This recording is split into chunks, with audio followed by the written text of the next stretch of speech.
I've rambled around your city, I've rambled around your town.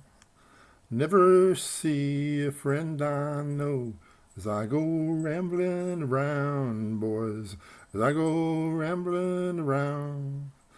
My parents and my sweetheart I left in my old hometown. I'm out to do the best I can as I go rambling around, boys, as I go rambling around. I've always been a rambling man, from Oklahoma to California and back, by freight train, highway, and thumb. I've been stranded and disbanded, I've been busted and disgusted, with people of all sorts, sizes, shapes, and calibers. Folks that wandered around all over the country looking for work down and out and hungry half the time. I've slept with them with their feet in my face, my feet in theirs, in bedrolls with Canadian lumberjacks, in greasy, rotten shacks and tents with the Okies and the Arkies, gazing over that Southwest like a herd of lost buffalo with that hot hoof and the empty mouth disease. I've been hitting some hard traveling, I thought you knowed. I've been hitting some hard traveling way down the road. I've been hitting some hard traveling, hard rambling, hard gambling. Been hitting some hard traveling, Lord. I've been working that Pittsburgh steel, I thought you knowed. I've been working that red hot slag way down the road. I've been a blessed and I've been firing, I've been pouring red hot iron. I've been hitting some hard traveling, Lord. I've been hitting some hard traveling, Lord. I was born in Okemah, Old Fusky County, Oklahoma, in 1912, the year that Woodrow Wilson was nominated for president. My dad was quite a figure in Old Fusky County politics at that time, and so he named me after the president, Woodrow Wilson Guthrie, which is too much of a name for a country boy. I sawed off all the fancy work and just left Woody. I figured I could remember that.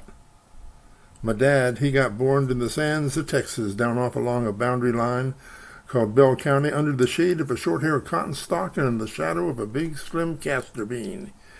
He come up to the Indian free lands called by the name of Oklahoma, found my mama born there, close to the smells of a bitterbark gypsum, down off along a pecan bottom and some catfish drifts of the Deep Fork River. They had me and 4 more kids there on a little farmy ranch town up on a hill that they named Okemah. Many years has passed and gone since I wandered from my home in those Oklahoma hills where I was born. Many a page of life has turned, many a lesson I have learned, yet I feel like in those hills I still belong. Way down yonder on the Indian Nation, ride my pony on the reservation in those Oklahoma hills where I was born. Way down yonder in the Indian Nation, the cowboy's life is my occupation in the Oklahoma hills where I belong. In those Oklahoma hills where I belong. All of us seen that farm and ranch town over one night turn into an oil boom town. Jumped from a hay and a green corn crossroad, counting us 300 good souls, Indians, Negroes, whites, all equally scattered out there inside the city's limits. We counted eyes and noses after the big oil field was dug down, when the riggers and the driller men, the caser crew, the pipers, the canvas glove men got in. After the roughneck, roustabout, ditch digger, tonk bucker, team skinner, boiler maker, the fireman, the scouterman, the lawyerman, the talker man, the drinker man, the singer man, and after all the mothers and fathers and their oily children hit town, we counted dead eyes and live eyes one more time. Our little ranch town had 5,000, 5.5, 8,000. We counted drunks and sobers and it run 10,000 over. Okemah had become one of the singingest, square dancingest, drinkingest, yellingest, preachingest, laughingest, cryingest, shootingest, bleedingest, gamblingest, gun carryingest, razor carryingest of all those ranch towns, because it blossomed overnight into one of those first oil boom towns. Well, right after the oil boom got underway, I found me a job walking the streets selling newspapers. I stuck my head in every door, not so much to sell a paper, but just try to figure out where in the world so many loud, yelling folks had struck from. Traveling musicians hit town, made the rounds, and ramble on down the road. As fast as there'd light on the streets, I'd locate 'em, park myself on a car fender nearby, and listen to 'em play. There was very little of their kind of music that I didn't soak up. Well, I ain't got no home, I'm just rambling round. Just a hungry worker, I go from town to town. The police makes it hard wherever I may roam. I ain't got no home in this world anymore. The more that I ramble, the more that I see. This wide, wicked world is a funny place to be. The gambling man is rich, the working man is poor, and I ain't got no home in this world anymore. I ain't got no home in this world anymore. Well, I took off out of Okemah and hit the road. I got me a few little jobs, helping a water well driller, hoeing figs, irrigating strawberries in the sandy land, laying roofs, hustling sign jobs with a painter. I hit Pampa in the panhandle of Texas, and I stuck there a while. Then the dust storms began to blow. No rain. Not one damn drop of rain. It got so dry you had to prime yourself to spit. Grasshoppers had to jump 3 times to break even. Lots of folks back east, they say, leaving home every day, hitting hot old dusted trail to the California line. Across the desert sands they roll, getting out of that old dust bowl. Think they were coming to a sugar bowl, but here's what they find. For the police at the port of entry say, you're number 14,000 for today. If you ain't got the do-re-mi, boy, if you ain't got the do-re-mi, you better go back to beautiful Texas, Oklahoma, Kansas, Georgia, Tennessee. California's a garden of Eden, a paradise to live in or see. But believe it or not, you won't like it so hard if you ain't got the do-re-mi. That old dust storm knocked my fence down, but it won't knock me down, no, it won't knock me down. That old dust storm blew my house down, but it won't blow me down, and it can't blow me. That old dust storm killed my baby, but it won't kill me, Lord, and it won't kill me. That old dust storm killed my family, but it won't kill me, Lord, and it won't kill me. I jump up late at night and grab somebody's paper, somebody's pencil. I write down just the title line to some ballad song on the upper end of a blank sheet of paper. I jump out of some other bed. Several years later, I set down the words to that ballad idea that hit me all those several beds ago. So you see, you've got to be financially able to afford a large number of beds. You have any notion of ever becoming any kind of a folk ballad song maker. Now, so far, I've not been able to tell the difference between a folk song and a ballad. Now, for my own use, I've always just called a song a song. I didn't hear the word ballad or the word folk song, well, till I hit New York in the snow of 41. Be right honest with you, I've been one of the most mixed upest men on the planet ever since. I never heard any song called a folk song. I mean, after all, every song there is a song by the folks and for the folks. I don't recall ever writing songs with cows, chickens, fish, monkeys, nor wild animals of any kind. You see, our family was sort of divided up into 2 sides. Now, Papa, he bought all this exercise and rods and equipment and stretchers, and he kept piles of kids boxing and wrestling out in the front yard. He taught us never, and I mean never, to allow any earthly human to scare us, bully us, or run it over us. Meanwhile, Mama taught us kids to sing the old songs, and in her way, she told us over and over again to always try and see the world from the other fellow's side. Songs meant a lot to her. She collected hundreds of them in her head. She chorded on the piano and sung the tales and the stories that taught us the history of our section of the country.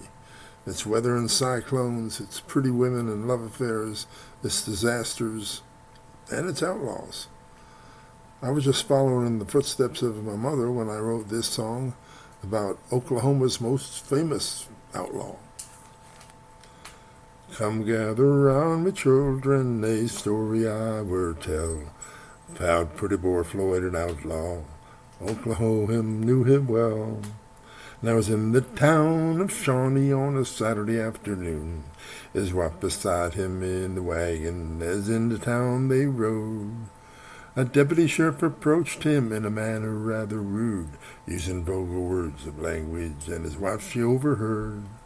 So pretty boy grabbed a log chain, that deputy grabbed a gun, and in the fight that followed, he laid that deputy down. He ran to the hills and woodlands to live a life of shame. Every crime in Oklahoma was added to his name. But there's many a starving farmer, the same old story told, how an outlaw paid the mortgage and saved their little home. They'll tell you of the stranger who come to beg a meal, and underneath his napkin left $1,000 bill. As through this world I've rambled, I've seen lots of funny men. Some will rob you with a 6-gun, some with a fountain pen. As through this world I've rambled, as through this world I've roamed, I ain't never seen an outlaw drive a family from their home. I got my first good earthly look at my Huntington's career on back years ago as I watched how it worked on my mother, Nora Bell Guthrie. Huntington's career means there's no help in the science of medicine for me, or all of you Koreanites like me, because all my good nurses and all my good medicine men and all my good attenders all just look at me and say by your words or by your looks or maybe by your whispers, there's just no hope nor no treatment known to cure me of my Huntington's career. But I still am glad I did fall heir to my career because it makes me feel dizzy and drunk all the time without paying my bartender one little blue cent. I just saw how odd it made Mama look and do around our house, and I seen her lots more every day than my daddy ever seen her. They'd get up bright and early every morning and nibble down his little bit of a breakfast, go saddle up his horse and ride on off to his office down in town. As soon as he was gone, Mama would throw around all of her furniture. She'd throw around all of our fixings and chairs or tables and beds and bookcases. She'd throw 'em all over the whole house while she had one of her bad spells. Then after her fit had worn itself off and gone off and left her, all us kids would come out and pitch in and would help her straighten up the whole house again to get the place all fixed up nice and pretty again by the time we heard Papa's boot heel scrape on the front porch for our supper time. I could see my mother get worser and worser every little passing minute of all my passing years before I saw her got bad enough, and really bad enough, for any of our next-door neighbors to get wind of what she done, or even for my very own daddy to get very wise to it all. I learnt how, if not why it is, that my people spend a good 99 9/10 of their earthly hours here on my worldly planet, just trying to hide the simple little facts and truth of life from one another.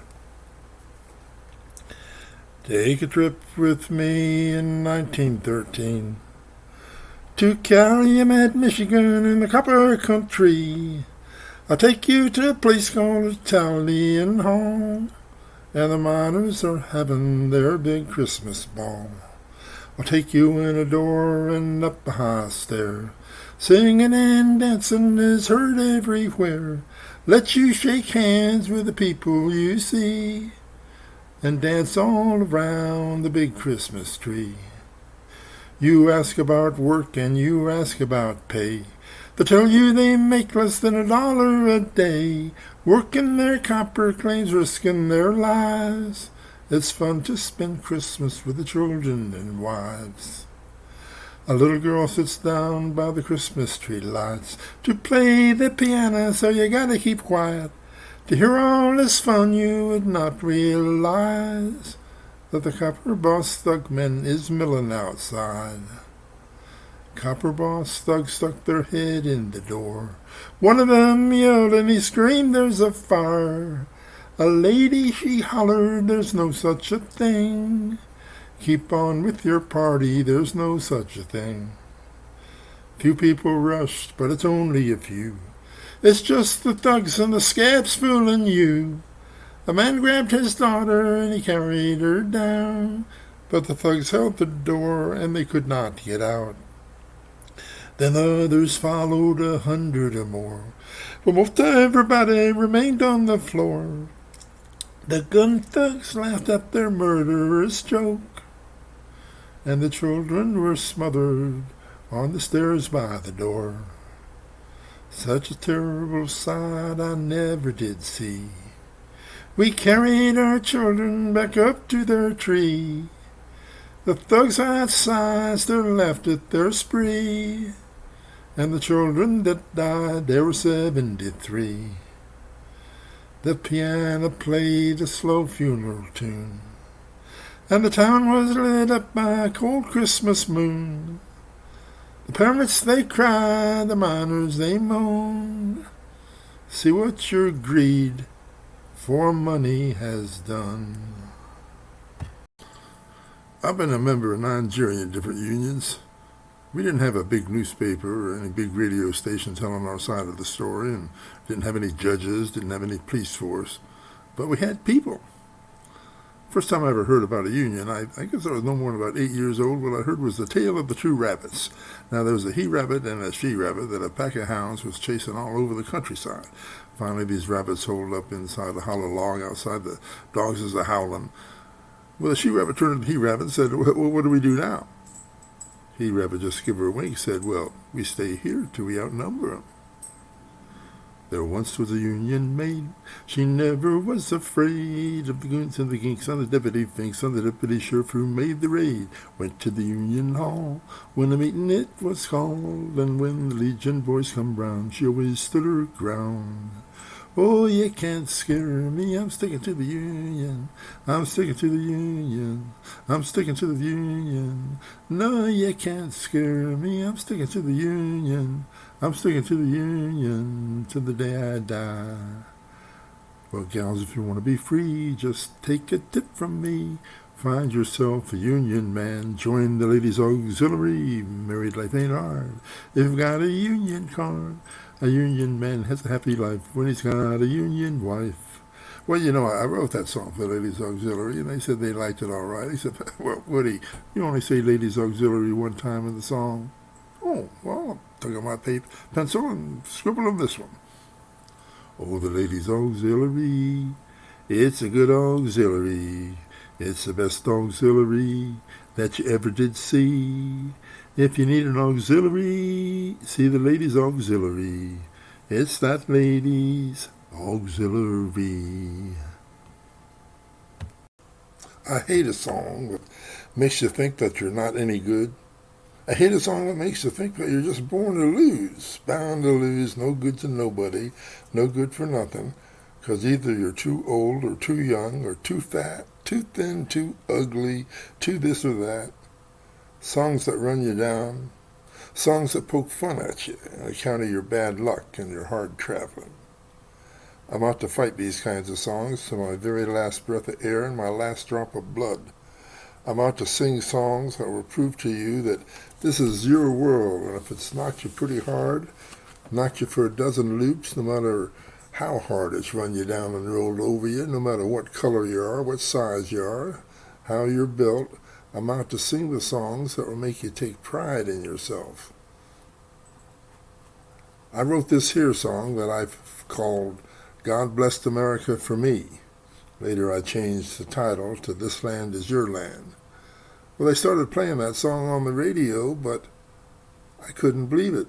They didn't sing it the way I wrote it. They threw away 2 of the verses, and that changed everything.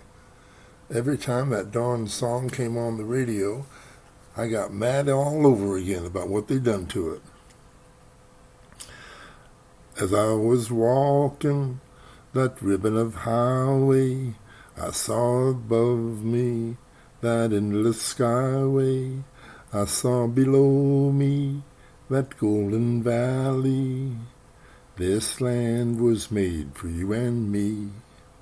This land is your land, this land is my land, from California to the New York Island, from the redwood forest to the Gulf Stream waters. This land was made for you and me. As I was walking, there was a sign there, and on that sign said, "No trespassing." But on the other side, it didn't say nothing. That side was made for you and me. In the squares of the city, in the shadows of the steeple, at the relief office, I saw my people. As they stood hungry, I stood there asking if this land was made for you and me. This land is your land, this land is my land, from California to the New York Island, from the redwood forest to the Gulf Stream waters. This land was made for you and me. As they stood hungry, I stood there asking if this land was made for you and me. If God blessed America for me. The Pacific Northwest is one of my favorite spots in the world.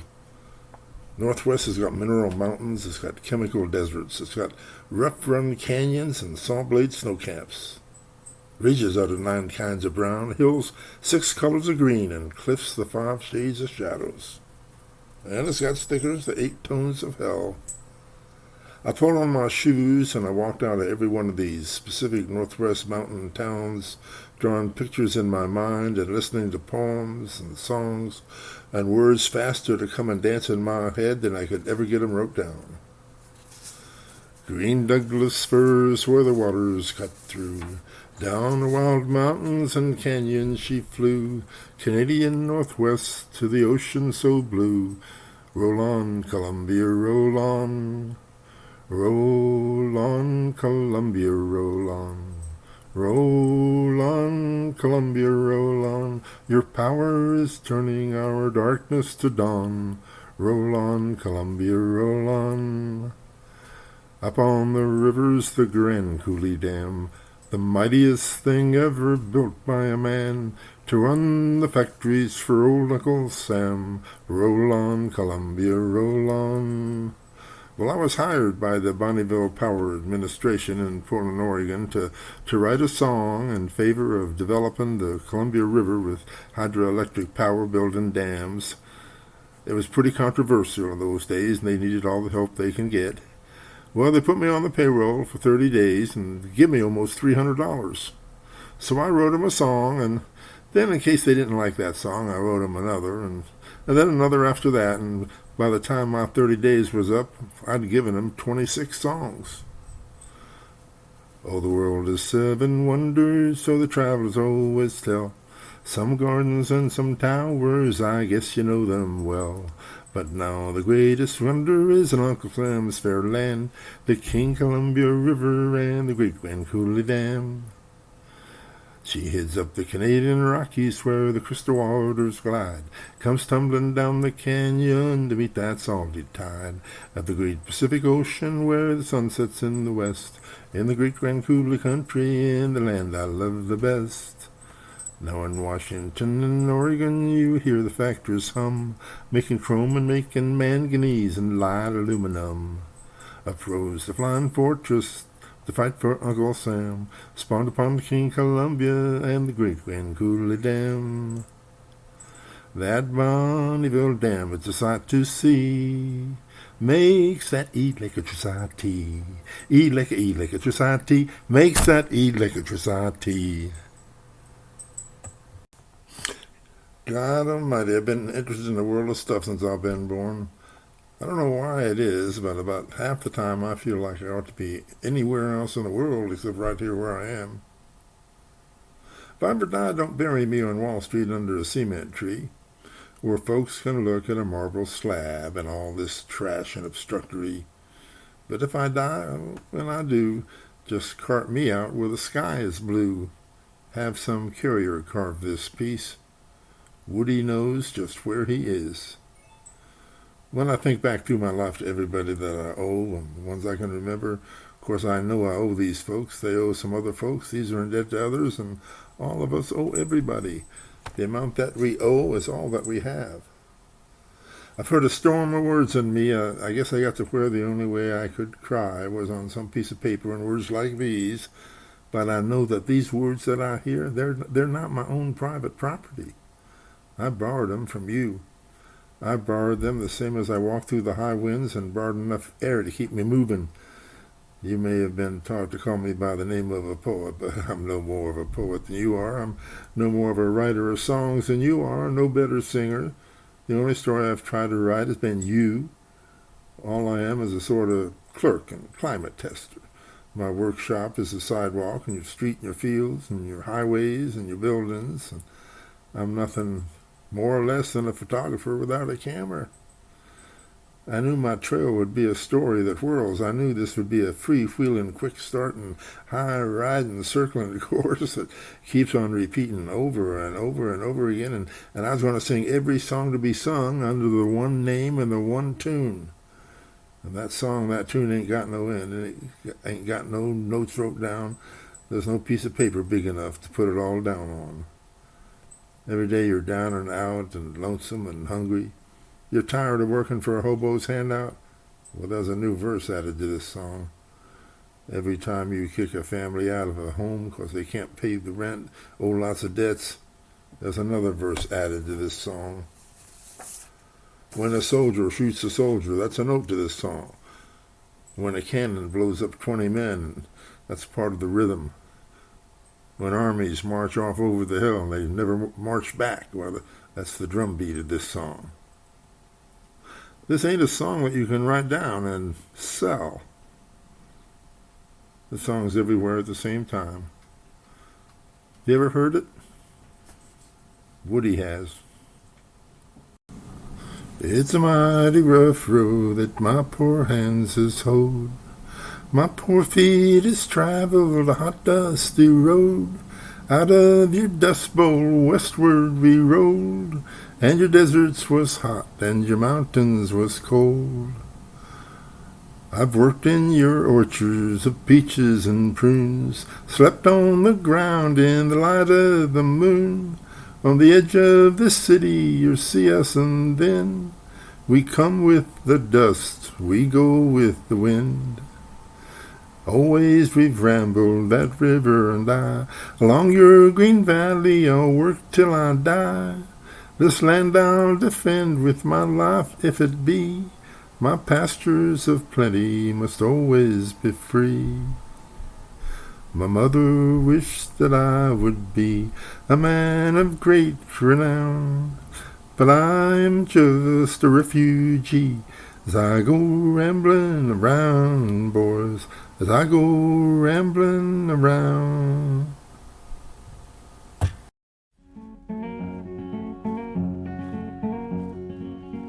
Jesus Christ was a man that traveled through the land, hard-working man and brave. He said to the rich, give your goods to the poor, so they laid Jesus Christ in his grave. Yes, Jesus was a man, a carpenter by hand, his followers